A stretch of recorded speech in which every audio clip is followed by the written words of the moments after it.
put all our endorsements up. So talk to Rachel and me, don't worry about the camera. We'll start by having the proponents introduce themselves. I'd like, when we do openers, let's have one person for each side speak. After that, we'll get into some issues, and we will encourage you to respond or reply, rebut. We want to have a conversation. Let's keep it civil. Let's try and not talk over somebody. If somebody's talking, don't talk over them, please. Terrible audio. It's good video, but terrible audio. And everybody will get a chance to say what they want to say. Let's try and not duplicate, and if there are things that aren't being brought up that you want to introduce, we'd like you to do that. This is our fourth or fifth interview today, so you may be running low on, we'll count on YouTube sides to inject energy into the discussion. So let's start when you speak. The first time you speak, introduce yourself.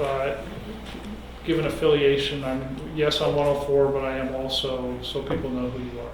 So let's have the proponents of the measure start. We're ready, Brian? Okay, let's go. You want to start with me? Good. Okay, so I'm Sean Jillians with Deckert Jillians. We represent the Oregon Association of Realtors in support of Measure 104. Okay. I'm Jenny Dressler. I'm with Public Affairs Council here on behalf of Oregon Farm Bureau Federation, and we support Measure 104. Rick Thomas, Quinn Thomas, at Working with the Campaign Consultant. Okay. So could one of you briefly describe the measure, tell us what it does, we know, but our audience may not, and explain why it's on the ballot? So Measure 104, the prime component of Measure 104 is clarifying an existing provision in the Oregon Constitution. In 1996, the voters approved ballot measure 25, which imposed a 3/5 majority in order to raise revenue in the Legislative Assembly. And they used the language that was actually from the original Oregon Constitution that said revenue raising measures must originate in the House. And they didn't go any further than that. And so a series of court cases have effectively decided what raised revenue means since that point. In 2015, we had a Oregon Supreme Court case that eviscerate is probably a strong word, but seriously undermined the tenets of the 3/5 majority, and effectively the Oregon Supreme Court and the Legislative Council in their interpretations of what that decision have made it very likely that you could raise significant amounts of new revenue while avoiding the 3/5 majority. So would it be fair to say, and don't let me put words in your mouth, but that the 2015 decision essentially narrowed the scope to new taxes? I would say that Legislative Council has interpreted for either new taxes or raising the rate of an existing tax, and that's it. That's okay. The only thing that they feel that 3/5. So just for the sake of broadening the discussion, what did that open the door to in your? So I would say from the realtor's perspective, the biggest concern came in 2017 when there was a bill that would have eliminated the mortgage interest deduction for a large segment of Oregonians. It raised $300 million in new revenue. I thought that was a second home only. No, it most certainly was not. Okay. It eliminated the mortgage interest deduction for anyone making over $100,000 a year. For those making under, if they were fortunate enough to make under, it limited the amount that they could deduct. So it was sweeping. It raised $300 million in new revenue, okay. And Legislative Council didn't put a 3/5 on it. That's the first time we've ever seen something dealing with a significant reduction of a deduction, okay. That didn't require 3/5. So just to put that in terms that everybody will easily understand, you think it broadened the ability of legislators to raise revenue without a 3/5 vote significantly in ways that you believe were contrary to Measure 25? Exactly. Okay. So you decided to put this on the ballot, and who's with you?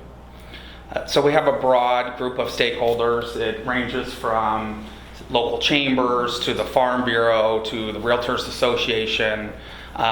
We have a number of individuals on board as well. We do have most of the business community as well as far as trade associations go.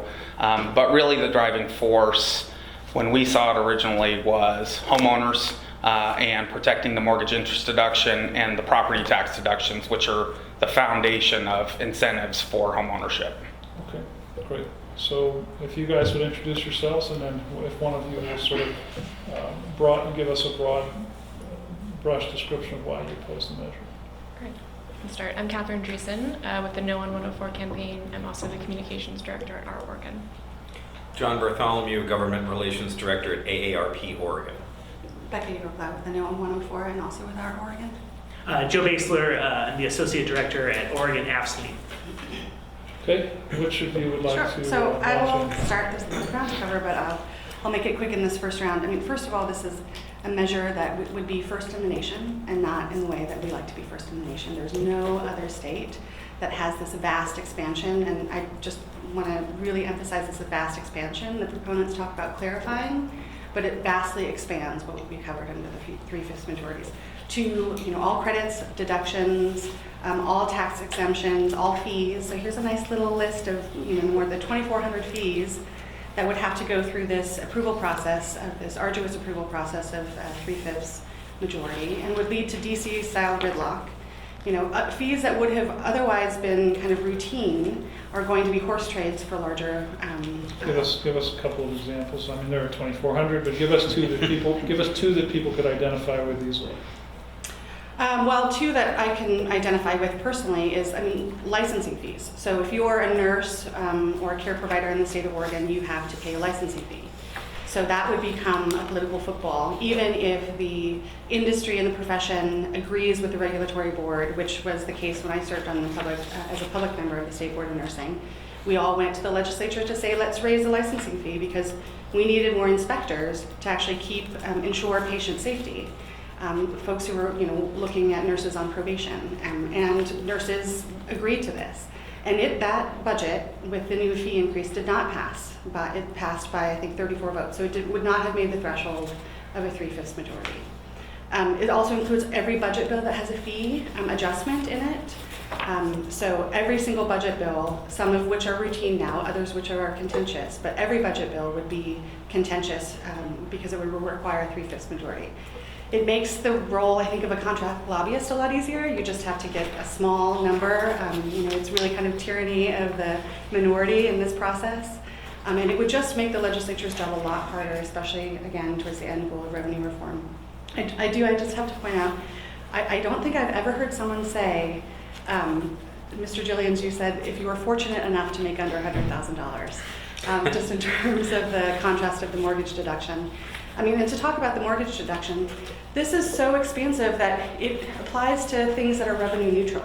So if the legislature wanted to look at equity in mortgage deductions and look at folks who owned, a vacation home or, had multiple homes and look to adjust and provide tax relief for low-income homeowners, that this would still require a 3/5 majority, even if taken together they were revenue neutral. And it just doesn't make common sense, and it makes the legislature's job a lot harder. Well, and since you commented a little bit on mine, first of all, with the mortgage interest deduction, you're allowed to take one additional deduction, so multiple homes wouldn't factor in. You're also capped under the federal law at $750,000 in total indebtedness. And so maybe if you owned a bunch of little homes or you're trying to horse trade those off, it's not likely that that's going to be the case. So Sean, let me ask you a really dumb fundamental question, which is what's the magic in 3/5? I know the current law requires 3/5 for new revenue, but why? We, in theory, we live in a democracy where majority rules, so why do we need 3/5 for new? I think the voters of Oregon made that decision back in 1996 when they approved this measure, and so we simply clarified what raising revenue was. We weren't putting in a new threshold. We weren't creating a new section in the Constitution. We simply added language to that existing provision. Over 20 states have a similar sort of provision for raising revenue. Some of them are higher, they're 2/3. That was a choice that the voters made back in 96 of the 3/5. I wouldn't say there's How many of the voters are the same today as they were in 96? Rachel, you probably know better than I as far as the influx. As a native Oregonian, I can tell you I'm one, but I can't tell you the rest. Can I ask one technical question? Yeah. Are these all fees that the legislature has to approve increases on? through some Yes. process, one way or another. Some of them would be standalone bills, pieces of legislation that they'd have to approve. Some of them are folded into budget bills. Like, as it is now. Right. If these Yes. fees increase, they have to go through a legislative process. Yes. That's correct. I think It's it's a long important list. to note that several states do have higher thresholds, 3/5 or higher on passing their budget. And so it goes even a step further than this. So to say that this is the first in the nation, it may be the first that looks, quite like this, but there's thresholds that are far more significant in other states. But, well, and the other thing to add on that, sorry, John, the vast majority of those fee increases pass with far more than 3/5. Perfect example is the real estate industry. So we are licensed, real estate licensees are licensed by the state. They're what's called the other fund agency. So it's all generated by their licensing fees. The agency did a great job of reaching out to the stakeholders and saying, we're spending down our reserves, we need to increase your licensing fees, and they increased them significantly. It was about a 70% increase in licensing fees. The association saw the benefit of that increase, came in and supported it in the legislative assembly, and it wasn't even remotely close to a 3/5. It passed with 48 votes in the House. So to say that somehow now every single vote that might be something 3/5 is going to be one, I think is a bit of a stretch. Just like the vast majority of legislation doesn't pass with a simple majority. I don't think the claim is that that's what's happening right now. It's that when you create this culture and this sort of environment in Salem where it's much easier to hold up even routine items and sort of increase the horse trading culture down there, it'll be easier to be a contract lobbyist and go and get the votes that you need. And some of these fees that are not controversial right now and probably shouldn't be, and I would imagine voters don't want us spending our time on in Salem, all of a sudden are much easier to be politicized. And Kat, could you just, because you've used it twice now, you and Becca, can you explain to me how a contract lobbyist is different than a union lobbyist? I think that's a little, so contract lobbyist, as you well know, you have a long Rolodex of clients. I don't actually have 3, but Many do, many Okay. do, including some who've been in this room in the past. And a union lobbyist represents members, folks I who are represent citizens. members of a trade association who all are right, licensed this- professionals. I'm gonna stop that. John, you want to say something? Oh, no, John? I wanted the 3/5. Follow up. Your best argument for 3/5 is like voters decided in the 90s That was a sufficient majority, yeah. I do think that the voters. John? Well, go ahead. that's kind of the angle that I want to talk about, and that's the inequity of it all. Because, so here's the tax expenditure report. This has got hundreds of tax expenditures in it, and a tax expenditure is really just a way to achieve a policy goal by a tax break as opposed to direct spending. Now, it takes a simple majority to pass a new tax expenditure, but under this, it would require a supermajority to get rid of it. And it's not the same thing as direct spending. So like if a direct spending, you need a majority to pass the budget. And if you want to get rid of a program, really you only need 2 people. You need the co-chairs of Ways and Means to not put it in the budget. So this is creating a system that anything that's in this requires a supermajority to get rid of, even if it only required a simple majority to create. And you can't tell me that everything in here is perfect the way it is. All the time, tax expenditures need to be adjusted, need to be tweaked. You guys have done reporting on the Betsy as a perfect example of something that really needed some reform. A few years ago during the special session that had the grand bargain, part of it was a change to the senior medical deduction. And that was a situation where the way the senior medical deduction was written, it was poorly written, so that somebody, a wealthy individual like a Hugh Hefner, because he was A old dead enough, individual? could, if he lived in Oregon, have people living with him who could get any medical procedures whatsoever, and he could deduct those expenses and from his taxes, and that's not what was intended. So they changed it, and the savings from that went to small business tax breaks, as well as direct spending for a number of senior service programs like Oregon Project Independence and other things like that. And should that require a supermajority to try to make things better? I don't think so. I think that it should be the same as when you create the tax break in the first place. Well, I think first and foremost, when you're talking about the Betsy, something that's very clear will pass with more than a simple majority. It's almost like we're presupposing that we'll never have consensus on anything anymore. This Sean, doesn't actually prohibit removing exemptions. On a larger point, if you can get into the book with a simple majority vote, once you're in the book, you're ensconced in there until you can get a 3/5 vote. Is that fair? Yeah, if you're going to be bringing in additional revenue to the state, what the voters intended when they passed Measure 25 was that you needed a 3/5 vote for that. Okay. But the All intent- right, John, sorry. I want to come back to your original interest, to the realtor's interest, their concern about the home mortgage deduction.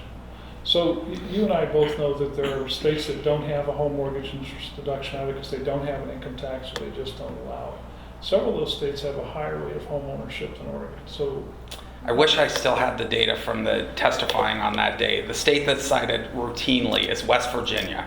West Virginia has no mortgage interest deduction because they don't have a personal income tax, and they have a much higher rate of home ownership than we do. The median home in West Virginia is $110,000. The median income is in the $40,000 range, so it's far more affordable to live there. So Nigel, to your point, you can't just do an apples to apples with different states because we're incredibly expensive on the West Coast. Thankfully, we're up to the national average in income now, but historically we were below the national average in income. So our home ownership rate is going to be impacted by that as well. And it can't just be tax incentives. Tax incentives are not going to be the only thing that impact home ownership.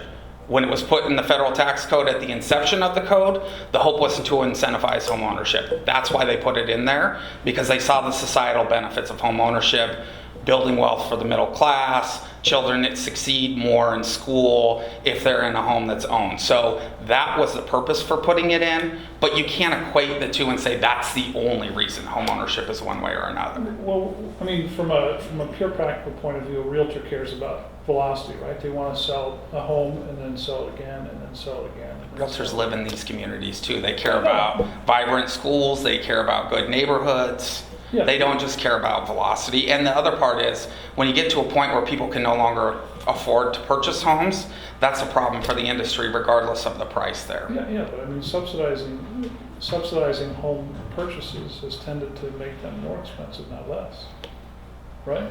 Economists debate that one. I know our state economist feels that way, that prices are inflated because of that. I think that's not necessarily universally acknowledged. So, but I guess to get to my question. How about the farmers? What's going on with the farmers? No, I'm happy to jump in here. To John's point about the tax expenditures, I represent the very people who will be steamrolled if this interpretation by Legislative Council continues to stay in place. So I represent Oregon from Bureau Federation. We're an organization of 7,000 active family farmers and ranchers. And in 2017, we saw a bill, it was House Bill 2859, that would have increased the tax burden on family farmers and ranchers. I think 96 to 97% of those are family owned and operated, by nearly $500 million. So that was very What was the significant basis fund. of that increase? Basically, they were going to, the legislature proposed in that legislation to sunset and eliminate those.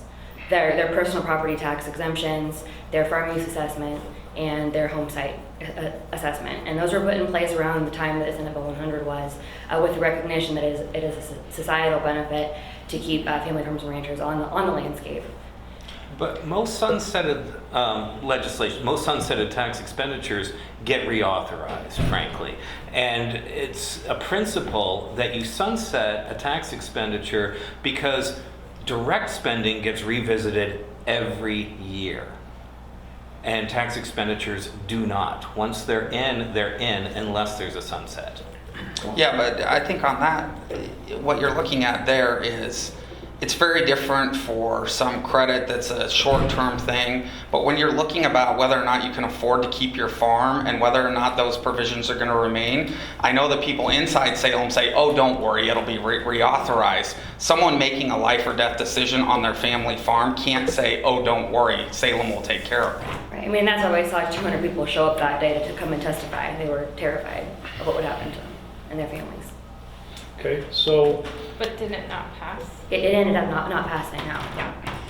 But it's the fact that Even it with a said, simple you know, majority. doesn't require. It didn't require the fifths. I mean, Rachel, here's always the thing that everyone loves to point out is, well, it didn't pass. Well, that's because some of us on this side work very hard to make sure those bills don't pass. So, Isn't that the way the process is supposed to work?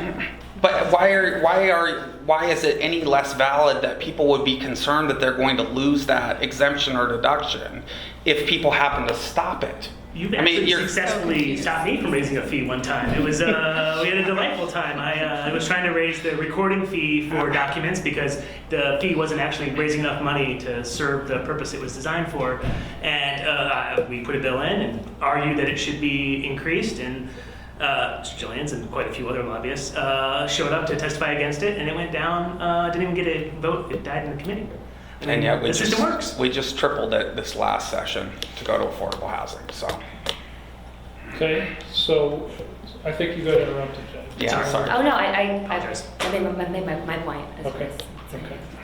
All right, so these guys would say that these guys basically are looking to, Guys and gals. guys and gals, are basically gonna just raise fees and raise taxes and grab new revenue in all kinds of ways we've heard about and many that we probably haven't heard about. So could you respond to that general concern? I wish we could raise fees by waving a wand, but we don't. I lose fees all the time. The fees that we raise are generally because the industries have worked together, we figured out what you actually need, and we come up with a solution. The problem is, because we can have a majority to do that, it's when a minority can all of a sudden hold those things up, they become political footballs. I mean, the fear for us, for AFSCME, we represent public sector workers at DEQ, at building codes, that the fees they need to do their job are going to get held up by issues. We've had issues in the past, not with any current legislators, but folks who hated DEQ. So they had a fundamental belief that the Department of Environmental Quality shouldn't be doing their job. And if they had the ability, they would try to shut down those fees, but they couldn't because there was a simple majority to pass those budgets and to pass those fees. So what kind of water quality issues are we going to lose? What kind of air quality issues will we lose in order to just try to get those fees passed so they can continue to do their job? Those are the things that we're really worried about in this process. And for AARP, it's not so much that we want to be increasing all sorts of fees or raising a lot of new revenue. It's just that a budget is about setting priorities, and it needs to be fair to be able to get the money for seniors to keep them in their own homes through Oregon Project Independence. I feel like that's a bigger priority than depletion costs for metal mines or wet marine and transportation policies, for example, which are Oregon tax breaks. Yet last year, 2017, during the budget cycle, the governor proposed cutting Oregon Project Independence from $26 million per biennium to $5 million per biennium, which would have created a situation where thousands of Oregonians would not have the help they need to stay in their own homes longer. I can't remember, is it general funded or? It is general funded. Okay. And these are also ways where there isn't the general fund raised. And that's the other thing. This is to achieve a policy. A tax expenditure is one way to achieve a policy. You could give these same corporations cash through the budget, or you can give them a tax break. Well, for people who are on Medicaid and struggling to make things to get by, you can't give them a tax break. You have to provide the services directly, and that's why we fund things directly. But it's really the same thing. It's government spending one way or another. This is just through the tax code, but we're treating it different if Measure 104 passes. And we're prioritizing what's in here versus what is directly spent. Want to respond to that? Can I add to that kind of a little bit? So the thing that's standing out to me in the back and forth is this, again, not here in the 90s to make that vote. So I'm back a step. What not state with did you move from? I moved from New York, Okay. but I grew up well, it depends what it was, but. As long as it wasn't California, you know how that always goes. So on a theoretical level, at least, this mismatch between, like, if we're dealing with a budget, like, I think there's a lot of discussion about revenue reform, which boils down to the state spending more money than it has. So if the legislature can pass an expenditure with a simple majority, it doesn't quite make sense to me to set up a 3/5 obstacle to paying for it. Can you respond to that theoretical level issue of like why we should have a different hurdle for paying for something as we do, you know, the spending and paying I portion think of it's it? why 20 plus other states have that threshold too, that they want to make sure that there's some, They and want it to doesn't drive even, us into debt? first of all, that's totally inaccurate, Rachel, because we can't be in debt. We have to have a balanced budget in Oregon.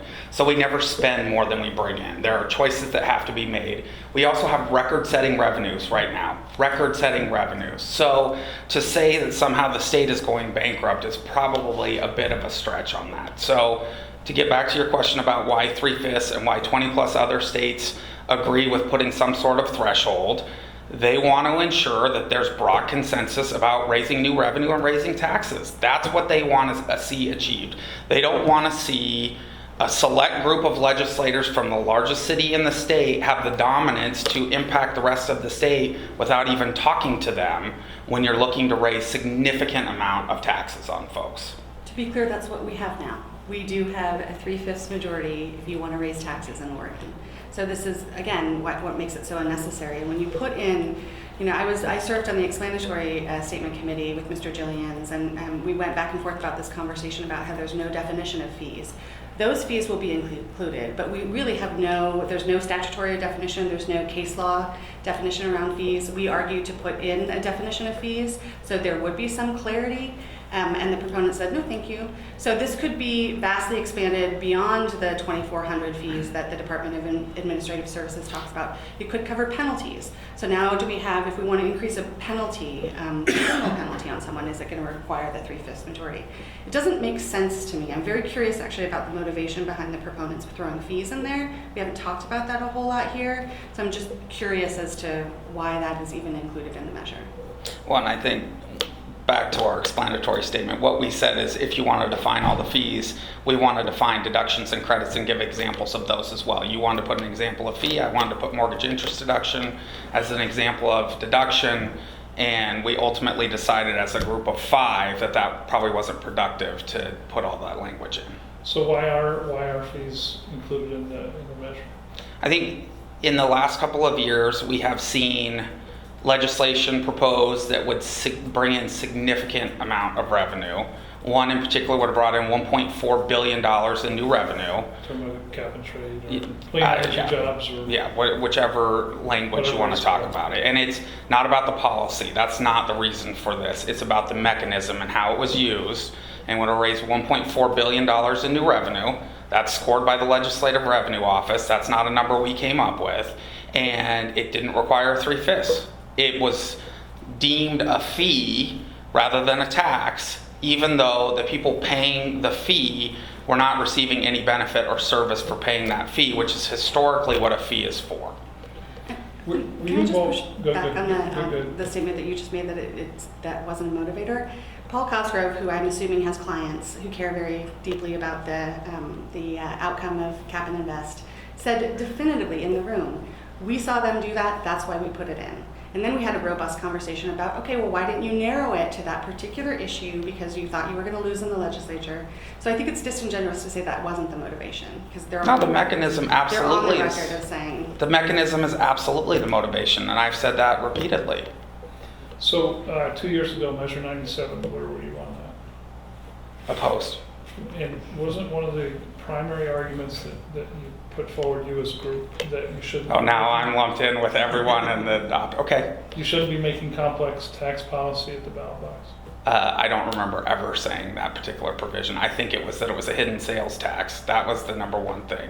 And you know, Nigel, I have worked on numerous amendments to the Constitution. So you're not going to hear me say you shouldn't, you have to amend the Constitution at the ballot. That is the only way it can be amended. It's either going to be referred out by the legislature or it's going to be put on the ballot, but the voters always have the ultimate say in the Constitution. So let me ask you another dumb question. The realtor's primary You never interest, ask dumb questions, you know that. the realtor's primary interest was the mortgage interest deduction, protecting that. For Measure 104, Yeah. absolutely. And the other So- financial incentives for home ownership. There are several, including your property tax deduction. So why not limit it to that? Why not limit the measure? Why not make it a surgical measure that goes exactly what the primary funder of the measure really cares about? Why expand it? I think one of the big reasons is that anytime where you kind of put the sideboards around, people are like, oh, well, we'll just call it a fee now. And so now it's not a tax, it's something else. But in the end, that's still what it is. And so that becomes the problem is, honestly, Legislative Council has gotten very, very creative with the way that they're calling them. And then now we're starting to pull things out from under what has been defined under Measure 25 for years. And what operated fairly well for those 17 years, and there wasn't a whole lot of controversy until recently. But if you have a surgical measure where people say, okay, mortgage interest deduction, good policy, bad policy, then we wouldn't be having this discussion. I mean, it would be a much shorter discussion. We would still be We would having still this be having discussion. it. I actually was going to make that proposal right now. If I drafted it differently, would you guys support it? But I'd have to take a look at But now, the problem with ballot measures so many times is that the scope is so wide. Then people can say, well, it's confusing, it's overly broad, it's poorly drafted. The opponents tend to always say that, no matter how long it is, even if it's a single sentence in this particular. Right, so we provision. know we're going to hear that. But it just seems like, it seems like you have a very defined interest. When I say you, I mean the realtors. Very defined interest. Yeah. It's like the Nelson measure that said no transfer tax on the sale of homes. That was really easy for people to understand, yes or no. That wasn't Mark Nelson. That was the Oregon Association of Okay, Realtors all did right, that. all right. Give credit where credit. Yeah. So when I asked this question last time, Rick answered it. So I Yeah. want you to answer this question. Why didn't the realtors just put what the realtors cared about on the ballot? Because we were working with a coalition of folks. And we really did.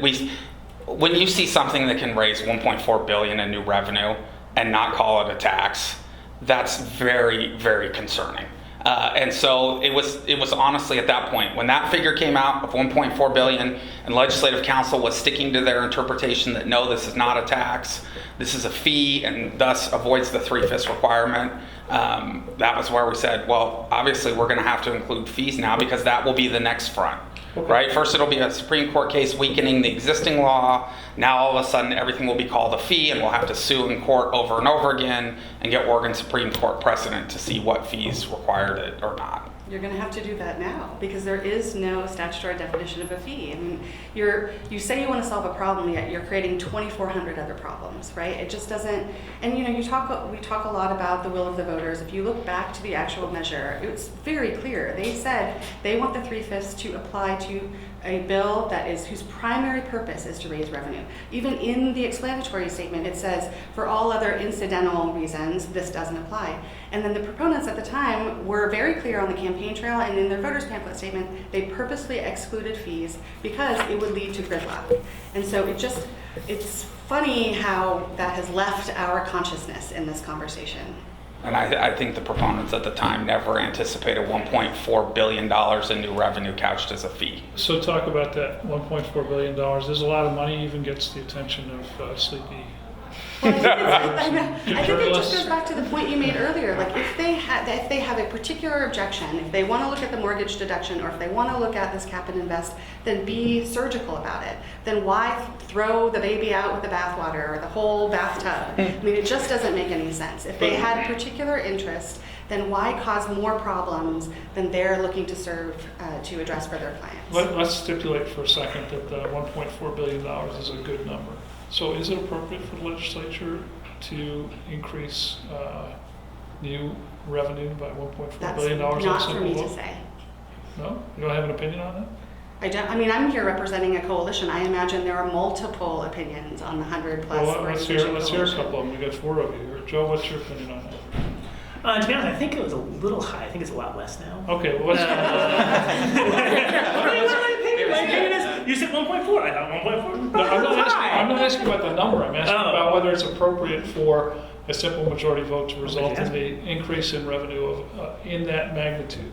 Oh, that's what I mean. I think 1.4 is probably a little high for that magnitude, but I think it depends on how. Oh, you're saying you think that's a big If number? I for a was simple majority vote? the boss of Oregon, and I think Some there is people a. think you are. Oh, that'd be so sweet. That'd be so sweet. You have two other I'm not bosses, even- but I'm not even yes. the boss of my house. But no, I think I mean, I think Legislative Council made a good decision because I do think a fee, how they define it. Although they also defined family medical leave as a tax. I mean, so the decision how legislative that decision bummed us out in a deep. I wasn't going to use bummed, but we're up filming. I don't want to swear. Upset us a great deal, and so but those are sort of the rules that have been set up, and so that's what we have to play by. So to be fair, family medical leave is a payroll tax on employees as currently proposed in legislation, right? And it takes a supermajority. Yeah. It's a supermajority Yes, exactly. designation. So- I'm just saying. Sometimes we agree, and sometimes we don't agree. Yeah. And isn't the current version, so we don't have a position on the cap and invest proposal, but the current one is calling it a tax, right? No, Well, I don't think it is. it's Dan Rayfield. Oh, maybe it is. I don't know. There are a few people off script on that camp who have called it a tax and said it is a tax, but that is not what Legislative Council put forward when the bill was actually written. No, I mean, for this coming, In one version it had 1.4 billion, but the more recent versions I've seen have been far, far less. Far less. I just find it really interesting that either because you have lost or you anticipate losing, that you would then propose to voters a constitutional amendment that would cause such harm. I mean, the legislative process is about kind of you win some, you lose some. If you want majority of legislators to pass, then you can help elect legislators that believe the way you do. There is a process. It's called, elections. And this And voters put in the 3/5 in an election. I know that you disagree with that, but voters put in the 3/5. But they They exempted did, but fees. they exempted purposefully To add exempted to what fees. Sean said, I would encourage you to look at all of the voter panel statements from 1996, because what we're saying that we shouldn't do is what opponents in 96 said Measure 25 did do. So, You lost me there. I know. Read them and you'll see, Okay. but there was Give the me an argument, the statements argue that, fees are going to be included. And so, but now we're saying, and the point is that if it passed, there was an election and it passed, and that's what people thought it did. So it's interesting now that we're saying, it shouldn't do it, even though, they thought it did it from the beginning. All right. I don't believe that any of us were involved in that Yeah, campaign. sorry. Long time ago. 1996. Long time ago. The organization. So, There's some glowing ones from Don Loving, who's not too far removed from from your Doesn't it association. work with the realtors now? No, not anymore. Strike that part of it. so He's affiliated with my Yes, he is. Sean, the Oregonian and the Tribune, I believe, have both encouraged voters to reject your It's measure. because I wasn't there. I think. Okay. What did they get wrong in those? Endorsements? I think it was naive is a strong word, because our opponents have sort of used the same argument of, if you don't like the makeup of the electorate, change it. Don't create new thresholds. If that assumed that districts in Oregon were evenly distributed and apportioned and it wasn't a political process that created what we currently have, I think that might be a legitimate argument. But when you have one county in particular that has an oversized influence in public policy statewide, it's not just that easy to elect new legislators. And the number of fingers that go into Multnomah County, or the number of fingers that go into South Eugene to change the dynamic of districts that are otherwise rural or suburban, is to say that you can simply change your legislature rather than putting some threshold in to ensure that they work with each other, I think is naive at best. Do you think it's because too many people live in Multnomah County? That's the problem? There's just Our population's too big? And so that's why the fingers had to go in there rather than evenly distributed squares. I'm sure it was the population only. I'm sure Clackamas and Washington that are getting similar in size had to have people in It Multnomah. was a bipartisan redistricting vote. Ish. Okay, what So else? wait, I want to understand this one because I don't. Like your argument is because like a legislator has a small portion of Multnomah County, then that legislator's interests are tied. No, I'm to saying the that our small districts portion are of voters our that districts are live in very Multnomah our County. districts are very So gerrymandered. That's what I'm saying, therefore, Rachel. Multnomah County rules the world. Yeah.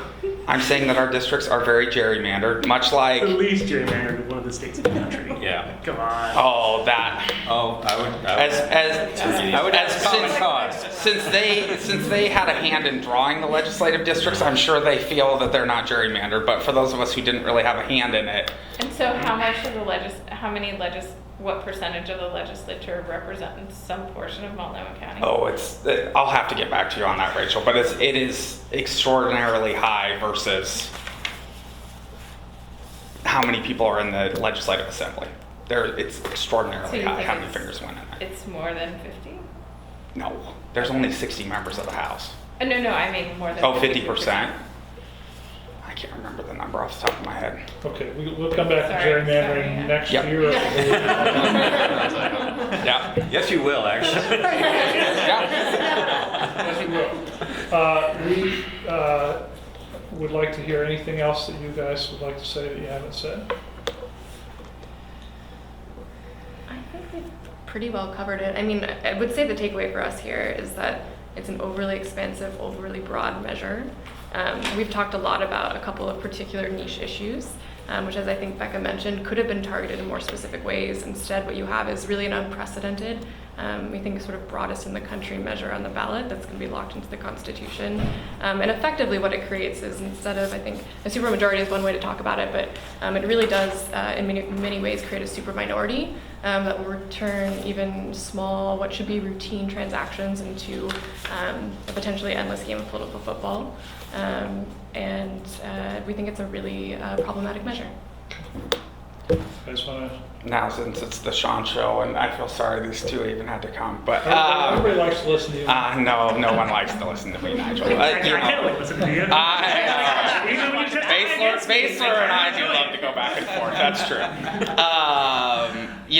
I think that one of the biggest takeaways here is around the fee provision, because even our most strident opponents have sort of talked about, yes, we always thought 3/5 included mortgage interest deduction or other things.